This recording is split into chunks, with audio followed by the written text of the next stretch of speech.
सदगुरुदेवनी जय। कि तन मन डोल गया, कि तन मन डोल गया जग भीतर का विश्वास, जब हमने आँखों से देखा गंगा में तरती लाश। કે આમાં જે કબીર સાહેબને એ લોકો છે એ લોકો એવું કહેવા માગે છે કે આખા વિશ્વના જેટલા વ્યક્તિ હતા ને બધાએ જે પોતાના પાવરમાં રહેતા હતા કે ભાઈ આપણી પાસે બુદ્ધિબળ છે, આપણી પાસે બાહુબળ છે, બે પાસ પછી આપણી પાસે બહુ સત્તાબળ છે કે આપણે કહીએ એમ બે પાંચ વ્યક્તિ આપણું કયું કરે છે કે આવા જેટલા વ્યક્તિઓ હતા ને આ લોકોના રાતોરાત એના જે તન ને મન હતા ને આ બધે ડોલી ગયા કે આખી જગત હતા એમાં જગતમાં જેટલા મોટા મોટા ભૂપ થઈને આટા મારતા હતા ને એ બધા એના મનના જે વિશ્વાસો હતા આ વિશ્વાસો ડગી ગયા કે એવું શું થયું એના જીવનમાં એવું થયું કે જબ અમને નજરો સે દેખા કે જ્યારે વ્યક્તિએ પોતાની નજરથી જોયું કે ગંગા મેં તરતી લાશ કે જ્યારે કોઈ પણ વ્યક્તિની અંદર ગમે એટલો પાવર હોય જેમ આજે સવારે સમાચાર મળ્યા હતા કે ભાઈ એક વ્યક્તિ હતા ને દેન કર્યા દેવા જવાનું છે આપણને ખબર કાલે જ વ્યક્તિને આપણે નજર સામે જોયા હતા અને આજે બીજો દિવસે સવાર થયો ખબર પડી કે ભાઈ દેન કર્યા દેવા જવાનું છે કે એક જ સેકન્ડની અંદર આખા જે 50-75 વર્ષનો જે સમય હતો એમાં જેટલી આબરૂ ઇજ્જત માન મર્યાદા ધન દોલત બુદ્ધિ સમજણ બધું ભેગું કર્યું હતું એક જ શ્વાસ લીધો ને પાછો બારો ન આવ્યો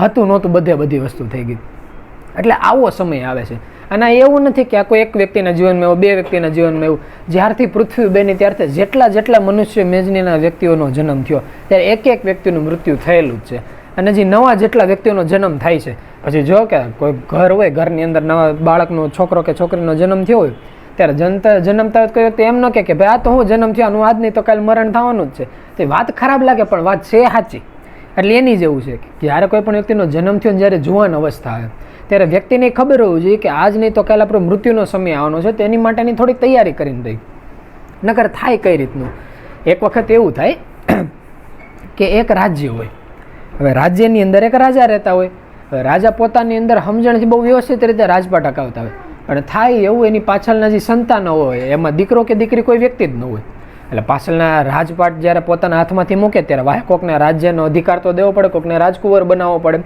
એ આગળ જતા એનો રાજા બને. એટલે જે એ સમયની અંદરના જે ઋષિમુનિ હોય જેની પાસેથી માર્ગદર્શન લેતા હોય એટલે એને બોલાવીને એમ કે હવે ધીમે ધીમે આપણે અંદર વૃદ્ધત્વ આવવા માંડ્યું છે તો આપણે જ્યારે ઓલા નથી કહેતા કે પ્રાણના પંખેડા ઉડી જાય એની પહેલાં જો આપણે પહેલેથી નક્કી કરીને રાખ્યું ને ભાઈ આ વ્યક્તિને આપણે રાજપાટ હોપવાનું છે તો આપણે એના રાજા બનાવી દઈએ તો પછી તો કેવું થાય ગમે ત્યારે આપણે જઈએ ને તો રાજ્યની કોઈ દી છેડછાડ ન થાય, રાજ્યને કંઈ હળી ન થાય, રાજ્ય જેમ છે એમને માયલા રાખે. એટલે જે ઋષિમુનિ હોય એમ કે તમારા નજરમાં કોઈ એવો વ્યક્તિ છે કે જેને તમે રાજ્ય હોપવા માંગો છો એટલે એમ કે નહીં અમારા નજરમાં કોઈ નથી, તમારા નજરમાં જો કોઈ હોય ને તો કયો. એટલે આ લોકો કહે કે તો પછી આપણે એવું છે તેની માટે પારખું લઈ આપણે રાજ્યમાં ઢંઢેરો પીટી દઈએ કે ભાઈ આપણે બધા વ્યક્તિ માટે એક પરીક્ષા છે, જે કોઈ વ્યક્તિ પરીક્ષામાં પાસ થાય એને રાજ્યનો ભાવિ જે રાજા છે એ રાજા જ બની દેવાનું. એટલે રાજા કહે તો હું પરીક્ષા રાખવાની છે કે જો પરીક્ષામાં એવું છે કાં તમે તમારી રીતે પરીક્ષા લ્યો કાં પછી હું કહું ને એ રીતે પરીક્ષા લ્યો, પણ યાદ રાખજો જો મારી રીતે પરીક્ષા લઈને એમાં કેટલા વ્યક્તિનો હસોડા દેહ છૂટી જાય તો તેને પછી મને નહીં કહેતા, કારણ કે જે પરીક્ષા હોય ને એટલી અઘરી હોય અને આમે ઓલા નથી કહેતા કે રાજા બનવાનો મોકો છે, એ રમતનો ખેલ તો નથી. એટલે રાજા કે નહીં તમને જેમ બરોબર લાગે એની રીતે પરીક્ષા લ્યો, આપણે તો હું માણસને ઓળખી ગયા, તમારા એટલા વર્ષનો અનુભવ છે તમે માણસોને ઓળખી શકો. એ કે તો વાંધો નહીં. બીજા દિવસે આખા રાજ્યમાં ઢંઢેરો પીટાઈ જાય, પરીક્ષા લેવાનું એવું કાંઈ નહીં, જે કોઈ વ્યક્તિને રાજા બનવાની ઈચ્છા હોય ને કાલે દરબારમાં આવી જાય ને વ્યક્તિને રાજા બનવાની છૂટ, વ્યક્તિને સીધા રાજા જ બનાવી દે. એટલે પહેલી વખત તો બધા સમાચાર સાંભળે ને બધા રાજી થઈ જાય કે આમાં હું ને કાંઈ નથી કરવાનું, ખાલી દરબારમાં જઈને ઊભું રહી જાય એટલે બધા રાજા બની જાય. સવારમાં દરબાર ખોલે ને ત્યાં તો માણસોની લાઈન, કારણ કે રાજા મફતમાં કોને ન બનવું હોય. પછી જેવા દરબારમાં લાઈનમાં બધા ઊભા રહી જાય એટલે પછી ઓલા લોકો નથી કહેતા ભાઈ કોળિયામાંથી કબૂતર કાઢ્યું એ રીતનું પછી અંદરના જે સરપ્રાઈઝ હોય ને ખેલે.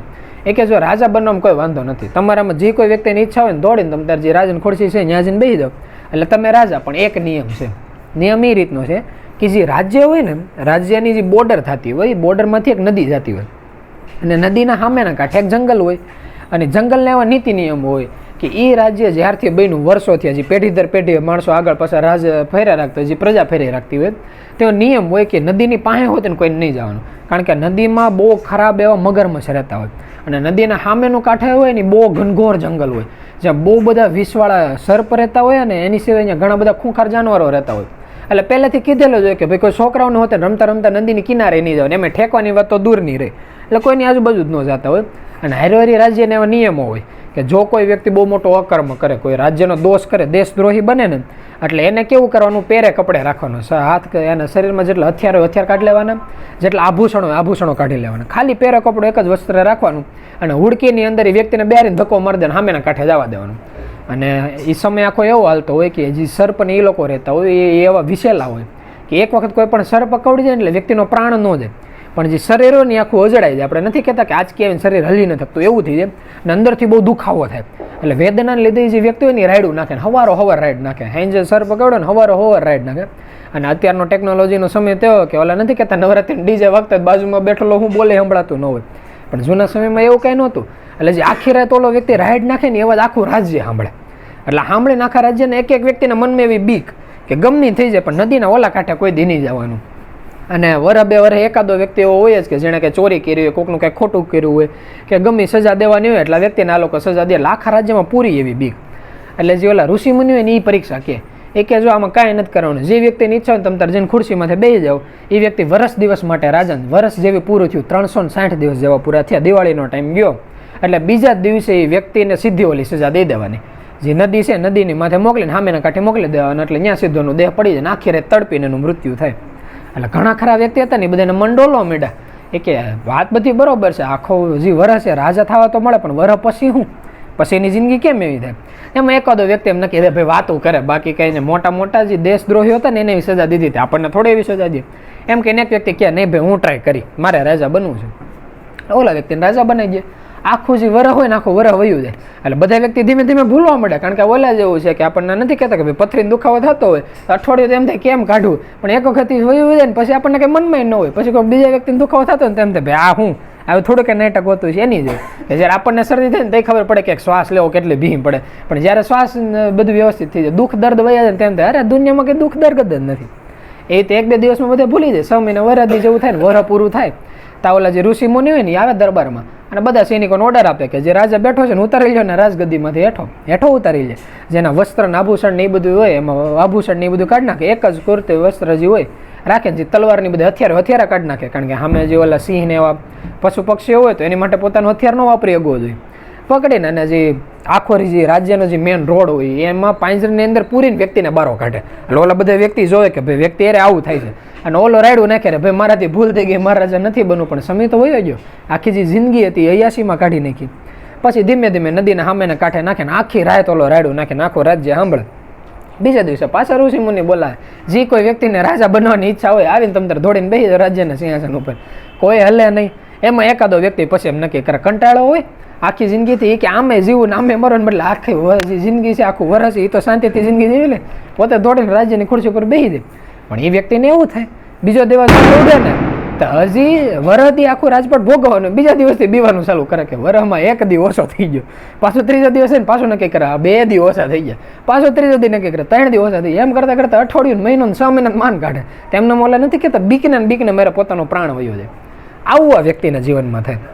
હવે એવું નથી આ ઓલા કથાની અંદર જ થાય છે, આવું હકીકત હોતે ને થતું હોય. આપણે જે આપણું આખું જે જીવન છે એ પહેલા દિવસે આપણે એમ કાઢી નાખીએ છીએ કે હવે ઘણા ખરા વ્યક્તિઓ હોય કે ભાઈ જિંદગીમાં હું છે આખી 100 વર્ષની જિંદગી છે, મનમાં આવે એમ કાઢવાની.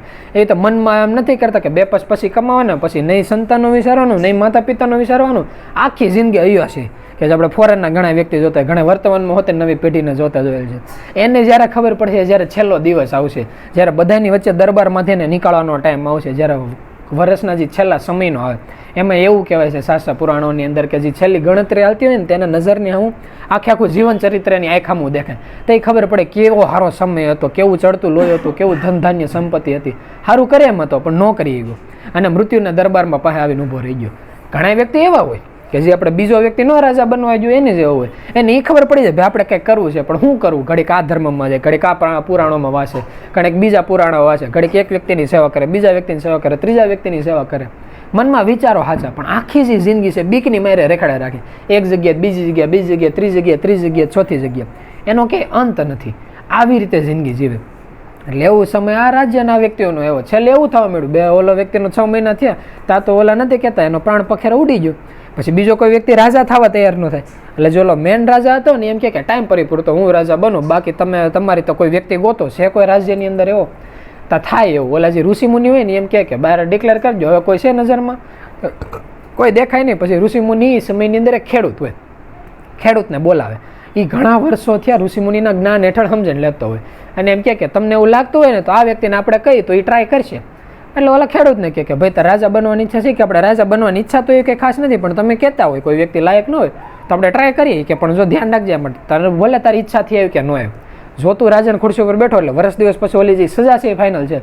એ કે કાંઈ વાંધો નહીં, આપણે કર્મથી વ્યક્તિ એ બીવે કે કર્મ કરતી વખતે રાજાની ખુરશી ઉપર બેઠા બેઠા જેને એમ હોય કે ભાઈ આપણે રાજા છે, આપણે રાજપાટનું સુખ સુવિધા ભોગવવાની હોય, એ વ્યક્તિ બેઠો હોય એને તેમ ખબર પડે કે આપણે રાજ્યની ખુરશી ઉપર બેહવાનો મતલબ એમ થાય કે આપણે આખી રાજ્યના પ્રજાના ગુલામ થઈ ગયા. આપણે એક એક પ્રજાનું જે સારી વસ્તુ છે આ કરવાની છે, આપણી જિંદગી આખી એની પાછળ ન્યોછારવા કરવાની છે. એટલે પોતાના મનમાં કંઈ બીક જ ન હોય. પોતે નક્કી કરે કે તમે તારે આપણે આરામથી રાજા બનશું. રાજા બને એનો રાજ્યાભિષેક થાય. જે વર્ષનો ટાઈમ હોય, વર્ષનો ટાઈમ પૂરો થાય અને જે ઋષિ મુનિ હોય પાછા આવીને એમ કે હાલો ભાઈ વ્યક્તિના જે કપડાં વસ્ત્ર આભૂષણ છે એમ આભૂષણો કાઢી નાખો, હથિયારો છે આ કાઢી નાખો અને પાંજરાની અંદર બાંધીને અને આખા રોડ વચ્ચેથી લઈ જાઓ. એટલે આ વ્યક્તિ તો મસ્ત શાંતિથી બેઠો હોય અને જે પાંજરાની અંદર બાંધે પોતે એકદમ રોજ તે ખુશ થઈને બેઠો હોય અને લઈને જાય નદી કિનારે મૂકે અંદર બાંધે તો પોતે રાજ મોજમાં જ હોય. એટલે ચાલો બીજા બધા વ્યક્તિ હોય ને એમાં જે રાજા હોય ને એમ પૂછે કે કેમ ભાઈ તું મોજમાં છો, તને મોતથી બીક નથી લાગતી? એ કે નહીં, મને મોતથી એમ થોડી ઘણી બીક તો લાગે પણ જે નદીના સામેના કાંઠે છે ને મને એનાથી બીક નથી લાગતી. એટલે આ કેની જેવું છે કે જેટલા આ પૃથ્વી ઉપર વ્યક્તિઓ એવા કે જે ધર્મ ધનુર્ધરી પુરુષો થઈ ગયા એ બધા એવા છે ને મોતની કોઈ બીક જ નથી. મોતની એને બીક હુકામ નથી? કારણ કે એને ખબર પડી ગઈ નથી નદીના સામેના કાંઠે કઈ વસ્તુ છે. નકર મોતથી જ બધાને બીક લાગે પણ એને એ ખબર પડી કે એક વખત શરીર છૂટ્યા પછી બીજે ક્યાં જવું છે, એના બીજા શરીરમાં ક્યાં જવું છે ને એને ખબર પડી ગઈ. અને એનથી ઉપર એ જે શરીરમાં જે જગ્યાએ જવું છે ત્યાંની પોતે તૈયારી કરીને બેઠો છે કે એક વખત આ ખોખું ખાલી થયું એટલે બીજી વખત આ ભાઈના ઘરે જન્મ લેવાનો છે, ત્યાં આપણે એકદમ અયાસી છે, ત્યાં કંઈ ટેન્શન જ નથી, એની તૈયારી કરીને બેઠો છે.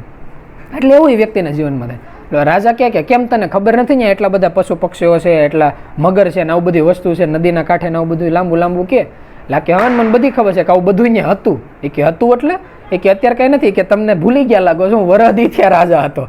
એ કે તો તે વરદીમાં કર્યું હોય કે સૌથી પહેલાં મેં એ કર્યું કે નદીમાં બહુ બધા મગરમચ્છ હતા ને એટલે મને એમ થયું કે સામેના કાંઠે જવામાં એટલી બધી પ્રોબ્લેમ થાય એટલે પહેલાં મેં પુલ બનાવ્યો. એ કે નદી આપણે જે વરનો ટાઈમ હતો ને એમાં પહેલાં મેં આખો મહિનો પુલ બનાવવામાં કાઢ્યો. આ પુલ શું શીખવાડે છે કે જે આત્મા અને પરમાત્મા વચ્ચેનું મિલન છે. એવી રીતે કોઈ પણ વ્યક્તિની એવી ઈચ્છા છે કે ભાઈ આપણે પરમાત્માને મળવું છે તો સૌથી પહેલાં એને પુલ નામનો કોઈ રસ્તો તૈયાર કરવો પડે. આ રસ્તો શું છે? આ રસ્તો ગુરુ અને શિષ્યના બેના મનના વિચારોનો પુલ છે. એક વખત તમારે કોઈ જે ગુરુ હોય આપણને બરોબર લાગે ને એ વ્યક્તિને ગુરુ તરીકે માની લેવાના, પછી મનથી એના મન વચ્ચેનો પુલ બાંધી દેવાનો કે એ લોકો જે કે એને મનથી સ્વીકાર કરી લેવાનો. એમ કે દિવસ તો દિવસ રાત તો રાત. જ્યારે વ્યક્તિ કક્ષાએ પૂગી જાય પછી બીજો સ્ટેપ એ કે બીજો સ્ટેપ શું રાખ્યો કે બીજો સ્ટેપ એ હતો મને ખબર હતી કે ભાઈ આપણે સામેના કાંઠે જાય એટલે હવે તો પુલ આવી ગયો એટલે મગરની એની કંઈ ઉપાધિ નથી. એ રીતે જે કોઈ વ્યક્તિ એવા થયા જે મન જે એના ગુરુ છે એના વિચારો યારે એકત્રિત થઈ ગયા. એને કેવું થયું એના જીવનની અંદર એને એ બી કહી ગઈ કે મગર નામના જે બહારના વ્યક્તિ એકબીજાનું ખોટું કરી રહ્યા છે. એને પોતાની એ બી કહી ગઈ ભાઈ આપણું કોઈ ખોટું નથી કરી શકતું ને આપણું કોઈ સારું નથી કરી શકતું. એને એ વાતનો ખ્યાલ આવી ગયો કે જો કોઈ વ્યક્તિ આપણું કંઈ ખોટું કરે છે તો એ ખોટું કરવા માટે એ સ્વતંત્ર છે પણ આપણું ખોટું તો જ થાય કે જો આપણા કિસ્મતમાં કોઈ અકર્મ લખેલા છે. જો આપણા કિસ્મતમાં કોઈ અકર્મ જ નથી લખેલા તો સામેવાળા વ્યક્તિને હોય એટલી મહેનત કરવાની છૂટી, એ કોઈ દે આ લોકોનું ખરાબ નથી કરી શકતા. અને જો તમારે એનું ઉદાહરણ જોવું હોય તો કૌરવ પાંડવનું આખું યુદ્ધ જોઈ લો. અમે કૌરવો પાસે હતી એટલી શક્તિ લગાડી દીધી તો હતા પાંડવોનો વાળ વાંકો ન કરી ગયા. આનું કારણ શું? કારણ કે એની ભેગા કૃષ્ણ હતા. એવી રીતે જ્યારે આપણને એ ખ્યાલ આવી જાય કે આપણી ભેગા સદગુરુ પરમાત્મા પોતે છે એટલે આપણું ખોટું ત્યારે જ થઈ કે જ્યારે આપણે જાણી જોઈને પહેલાં કોકનું ખોટું કર્યું હોય અને એમાં ધ્યાન રાખો ને એમાં કદાચ ગમે એટલી શક્તિ હોય ને એ સમયમાં કૃષ્ણ ભગવાન હોતે ને અર્જુનનો રથ હાંકતા હતા તો હોતે અર્જુનને એમ થયું કે ભાઈ નહીં આપણે તો આપણે એ રીતે યુદ્ધ કરવું છે. ત્યારે કૃષ્ણ ભગવાન કે ધ્યાન રાખજે અભિમન્યુનો વધ થવાના ચાન્સ છે. ઓલા કે નહીં આપણે ગાંડીવનો પ્રાણ લીધો છે, જે કોઈ વ્યક્તિ મને કે ગાંડી મૂકી ગયો એનો વધ કરી નાખું. કૃષ્ણ ભગવાન કે જીદ કરવાનો ટાઈમ નથી કે નહીં મારે જીદ કરવી છે. તો બીજા દિવસે અભિમન્યુ હણાઈ જાય. એટલે એ ધ્યાન રાખવાનું કદાચ ભેગા પર્વતમાં હોતે ને બાજુમાં કેમ ન બેઠા હોય પોતાની જીદ ઉપર જો ઉતરી ગયા તો વ્યક્તિના જીવનમાં દુઃખ તો આવવાનું જ છે. એટલે આવું થાય. એટલે આ કે પહેલાં તો મેં પુલ બનાવ્યો જે નીચેના મગરમચ્છ હતા ને આ બધે વહી ગયા કે જેટલા બહારના વ્યક્તિ નથી કહેતા કે ઘનઘોર કળિયુગ આવ્યો છે. આ કળિયુગ એવું નથી આજકાલનો આવ્યો છે. આ કળિયુગ 2000 વર્ષથી આવ્યો છે અને 2000 વર્ષની અંદર તમે જોવા જાઓ ને તો 4 યુગની અંદર જેટલા સંતોનો સતીનારો નથી ને એથી વધારે 2000 વર્ષની અંદર થઈ ગયા. તમારે લિસ્ટનું નામ ચાલુ કરવું હોય તો આપણે ઘડીક પહેલાં વાત કરતા હતા એ રીતે રહીમ સાહેબ, કબીર સાહેબ, રામદેવ પેરે, એની પછી જેસલ, તોરલ, રૂપાદે, માલદે, જે આપણે મીરાબાઈ થઈ ગયા, ગંગા સતી, પાનબાઈ, આ બધા વ્યક્તિ 2000 વર્ષની અંદર થઈ ગયા છે. આની સિવાય આપણે રામદેવ પીરની વાત કરીએ તો એ સમયની અંદર જ થઈ ગયા છે. તો આ બધા ક્યાંથી થયા? એનો મતલબ એમ થયો કે કળિયુગની અંદર હોત ને વ્યક્તિ ભક્તિ કરી ગયા છે. ખાલી એને પહેલાં ઓલો પુલ બાંધવો પડે, એને કોઈ ગુરુની નિકટે જવું પડે. એ કે પછી શું કર્યું કે પછી મને ખબર હતી કે ઘણા બધા સર્પો રહે છે. એ કે સર્પોનું કામ એ રીતનું થાય કે જે સર્પો છે ને એ કેવું છે કે બહારના વ્યક્તિ તમને હેરાન નથી કરતા. કે આપણે કેમ વાત કરતા હતા કે સર્પો એવા હોય કોઈ વ્યક્તિને ડંખ મારે એટલે જે આખું શરીર જડિત થઈ જાય અને અંદરથી એને એવો દુઃખ અને દર્દ અને પીડા થઈ જાય. ઝેર હોય ને શરીરની અંદર લાગે. આ સર્પ કેવા છે? આ મૃત્યુલોકની જે માયા છે આને સર્પ સમાન કીધા. કે કામ, ક્રોધ, લોભ, મોદ, મદ, અભિમાન, આ બધી જે વસ્તુ છે કે જે આપણા મનની અંદર ડંખ માર્યા રાખે. વ્યક્તિના મનમાં એવું થાય કે ભાઈ આપણે કંઈ શાંતિથી બેઠા બેઠા કંઈ કરતા નથી. તો ઘડીક અભિમાન જાગે, ક્યારેક લોભ જાગે, ક્યારેક કામ જાગે, ક્યારેક ક્રોધ જાગે. આ બધા એવા સર્પના ડંખ છે.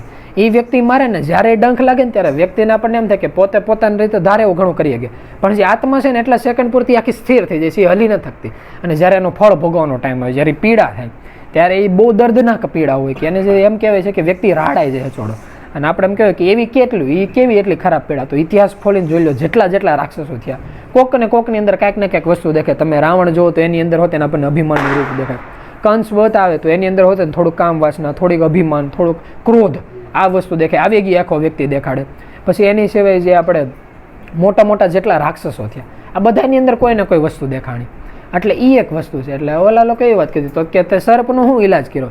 એ કે સર્પની ઈલાજમાં બીજું કંઈ નહોતું. હું પહેલાં છે ને જે નદી કિનારે હતી, નદી કિનારે ઓળંગી ગયો. પછી ઓળંગીને જે જગ્યા થતી ને ત્યાં પહેલાં મેં ખાડો ગાળ્યો. ખાડો ગાળીને આપણે સર્પને મારવા માટે હોતી હારે મારું નોળિયા કહેવાય. જો તમે ગૂગલમાં સર્ચ કરો ને તો એનો એનિમી કહેવાય. એક પ્રકારનું એવું પ્રાણી આવે કે જે સર્પને ખાઈને અને પોતાનું જીવન બીતાવતું હોય. એ કે મેં થોડા ઘણા એવા જે પશુ હોય ને એને પાળ્યા. પછી ખાડો ગોળ્યો, ખાડાની અંદર અને પશુઓ મૂકી દીધા. પછી એની સિવાય વચ્ચે ટેકરો કર્યો અને ટેકરાની ઉપર સસલું ને એવું મૂકી દીધું. એટલે કેવું થાય, હાંજનો સમય થાય ને જ્યારે બીજો કોઈ વ્યક્તિ નહીં તો એટલે સર્પી સસલાને ખાવા આવે ને ખાડામાં પડી જાય. ખાડાની અંદર નોળિયા હોય, એ ધીમે ધીમે કરીને એક એક સર્પને ખાવ. મહિનાથી જેવું થયું ને તો આખા જે ટાપુ હતો, જે સામેની જગ્યા હતી, ત્યાંથી એક એક સર્પ હતા ને સર્પો વયા ગયા. આ કેવી વસ્તુ છે કે આપણે આપણા જીવનમાં એવું નક્કી કર્યું કે ભાઈ આપણે કામ, ક્રોધ, લોભ, મોહ, અભિમાન આ બધાથી સાઈડમાં રહેવું છે, આ બધાથી આગું જવું છે, એને મન એનાથી વિખૂટું પાડવું છે. તો તમે શું કરી શકો?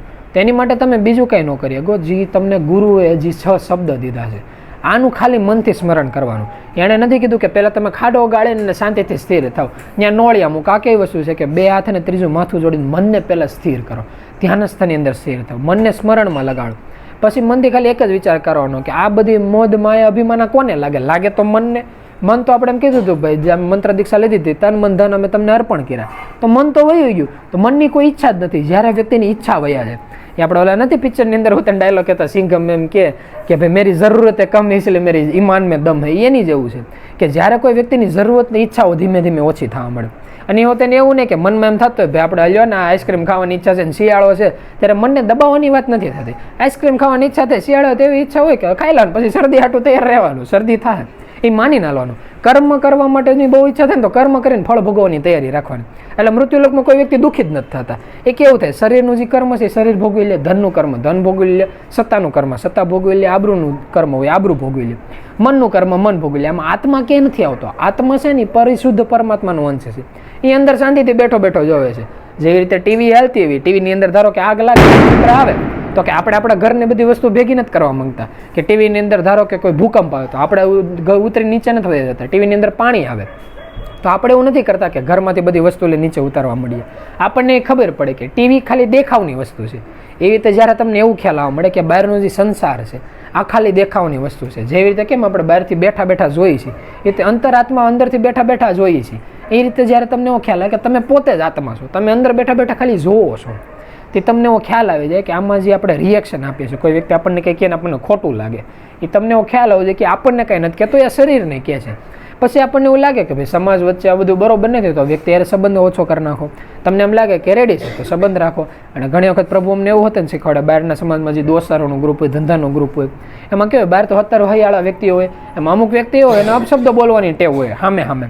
તો પ્રભુ એવું શીખવાડે કે આપણને એમ લાગે ને કે સામેવાળો વ્યક્તિ પાસેથી આપણે અપશબ્દો નથી સાંભળવા, તેની માટે શું કરવાનું, એને ના પાડવાની જરૂર નહીં. શરૂઆતમાં ખાલી એમ કરવાનું, પોતા તરફથી જે અપશબ્દો એના ઓછા કરતા જવાનું. પછી સામેવાળા વ્યક્તિને તમે કંઈ બોલાવવાનું ચાલુ કરો, એને માન સન્માન દેવાનું ચાલુ કરો. એટલે ઓલો ધીમે ધીમે પોતા તરફથી જે વિચાર છે એને ઓછું થવા મળશે. એટલે એની જેવી પોતાની ટેવ પાડો. તમારી વાણી જેટલી મીઠી છે એટલે સામેવાળા વ્યક્તિના મોઢામાં જેટલી તેવડ નહીં હોય કે એની વાણી તીખી કે કડવી કરી શકે. પોતાના જે વિચારો છે એને સ્થિર કરો. આ સ્થિર એક જ રીતે થઈ શકે કે જે કેમ આપણે સત્સંગમાં બેઠા છીએ, આ રીતે સત્સંગમાં બેઠા હોય ત્યારે જે કોઈ પરમાત્મા આપણને યાદ આવતો એનું મંત્ર દીક્ષા લ્યો, એનું નામ હોય એને સ્મરણને લગાડો, એનાથી પોતાના વિચારો શુદ્ધ થાય. આ વિચારો શુદ્ધ કરવાની વાત છે. એટલે એ એણે વાત કરી કે એમાં જે નોળિયાની હતા ને એને મેં અહીંયા રેખા હતા, એ જે ઓલા એરું આવે ને એને પકડીને ખાઈ જતા હતા. એવી રીતે જે આપણું મન છે, જે સ્મરણ કરીએ છીએ, એ આપણા જે વિચારો છે ને એને કાપતું ચાલુ કરે. ધીમે ધીમે જે આ બધી મોહ માયા છે આપણાથી હટી જાય. એ કે પછી જે ઓલા પશુ પક્ષી જે હતા એનું તમે શું કર્યું? એ કે એનું અમે કાંઈ નથી કર્યું. એમાં પછી તો આપણે રાજા હતા, આખી સેના ભેગી હતી તમ તારે. સેનાના મોકલા ધીમે ધીમે જે કોઈ હિંસક પશુ પક્ષી દેખાય એક એકને ધીમે ધીમે વાઢવાનું ચાલુ કર્યું. આ કેવું છે, આ જો એ રાજા હતો. અત્યારે નક્કી હકીકત કોઈ બહાર પશુ પક્ષી એવા નીકળે ને આપણે કોઈકને મારવાનું હોય તો ઓલા નથી કહેતા કે ભાઈ સિંહ કે એવા વ્યક્તિ છે એનો કોઈ બે એકનો વધ કરે તો અત્યારે લીગલી માણસને મારવાનો જેવો ગુનો લાગુ પડે ને, ગવર્મેન્ટની દ્રષ્ટિએ સિંહને મારવાનો હોતો ને એવો ગુનો લાગુ પડે. એવું શું કામ થાય છે? કારણ કે એ કોઈ નોર્મલ પ્રજા છે. આ સમયની અંદર એ રાજા બનીને બેઠો છે કે જેવી રીતે પહેલાના સમયમાં રાજા હતા, યુદ્ધ થતા તો સામેવાળા દેશની આખી પ્રજાને સાફ કરી નાખતા, તો તેને એની પર કોઈ કેસ ન લડાતો. આ કેમ? કારણ કે એ રાજા છે. એ રીતે જ્યારે તમે પદ પ્રતિષ્ઠા ઉપર પૂગી જાઓ કે કૃષ્ણ હતા, એ જ્યારે એમ કહીએ કે હણે એનું હણવામાં પાપ નહીં, આ વાત કૃષ્ણ કહીએ કે કેમ શકુની નથી કહી શકતો? કારણ કે શકુની માણસ છે, આ પરમાત્મા છે, આ પરબ્રહ્મ છે, ધારે એવા નિર્ણય લઈ શકે છે. એટલે એની જેવું છે કે જ્યારે તમે પોતે લેવલ ઉપર પૂગો ત્યારે તમને એવો ખ્યાલ આવે કે તમે જેનો વધ કરો છો એને પાછળ કારણ શું છે, એ સમયમાં તમારું મન શું છે. કે કૃષ્ણ ખુદ એવું કહે કે જે મહિરા એ બધા હોતન કૃષ્ણ હતા, મારવાવાળા એ હોતન કૃષ્ણ હતા, કે જે તીર છૂટ્યું હતું એ હોતન કૃષ્ણ હતું, તીર જેને લાગ્યું હતું એ હોતન કૃષ્ણ હતા. આ વાત કૃષ્ણ પોતે કહી શકે છે. એટલે કારણ કે પોતે પરમાત્મા છે. જ્યારે તમે પરમાત્મા તત્વને પ્રાપ્ત કરો ત્યારે તમને એવું ખબર પડે કે તમારી જે અંદર આત્મા બેઠો છે ને આ જ કૃષ્ણ છે. તો તમે જે કર્મ કરો છો ને એ કંઈ કર્મનું ફળ જ નથી ભોગવવું કરવું પડતું. તો તમે જે કરો એ ખુદ પ્રભુ કરતા હોય ને એવું કરી શકો. એટલે ક્યાં વાત થઈ? એને તો જે હિંસક પશુ પક્ષી હતા ને બધા એનો નષ્ટ કરી નાખ્યો. એ કે પછી તારી જે બીજું કે વધુ બીજું કંઈ કર્યું? એ કે હન, એ કે પછી મને ખબર હતી વરદી પછી આપણે ત્યાં જ રહેવાનું છે. મેં અહીંયા મસ્ત હવેલી જેવું બની નાખ્યું છે, આજુબાજુ ખેતીવાડી કરી નાખી છે, ખાવા પીવાનો પાક કરીને, અને મારા ખાવાના જે ભંડાર હોય ને એ વર બે વરના રેડી રાખી દીધા છે. એટલે કે તો હવે તું અહીંયા રહેતો નથી વધારે હરખી તો ત્યાં રહે નહીં. કે તો અહીંયા રહીને તો મારા રાજપાટ ભોગવતા રાજપાટનું કાર્ય કરવું પડતું. ત્યાં જઈને શાંતિથી મારા ખાવા પીવાના અયાસી કરવાની, જાની છે કાંઈ કર્મ નથી. એટલે જ્યારે એની જેવું આપણું જીવન થઈ જાય કે એક વખત શરીર છોટા પછી આપણે પરમાત્માના દરબારમાં એ રીતે ઊભા હોય કે જ્યારે આપણે કોઈ કર્મ, કોઈ ચિંતા, કોઈ મથકૂટ, કોઈ વસ્તુ ન હોય, શાંતિથી સ્થિરતાનો અનુભવ કરવાનો. જે પરમંતમાં જે આપણે પહેલી વખતે જે અનુભવ કર્યો હતો, જ્યારે આપણે આત્માની અંદર ભળેલા હતા, પરમાત્માની અંદર આપણે ભળેલા હતા, ત્યાંથી આત્મા છૂટા પડ્યા હતા અને પછી જે બહારની માયા લઈ ગઈ. એ રીતે પાછા એની અંદર ભળવાનું છે. આ વિશ્વમાં જેટલા આત્મા દેખાય કે કીડી પતંગિયા જેવા છે, 1,84,000 જીવ હોતે, એના જીવનનો જે છેલ્લો ગોલ છે ને એ જ છે. એના જીવનનું લક્ષ્ય જ છે કે એક વખત પરમાત્માથી છૂટા પડતા ને પાછા અહીંયા ભળવાનું. એ કર્મ આપણે કરવા અહીંયા આવ્યા છીએ કે એક વખત પરમાત્માની અંદર ભળી જાય ને મન છે એને સ્થિર કરી શકીએ.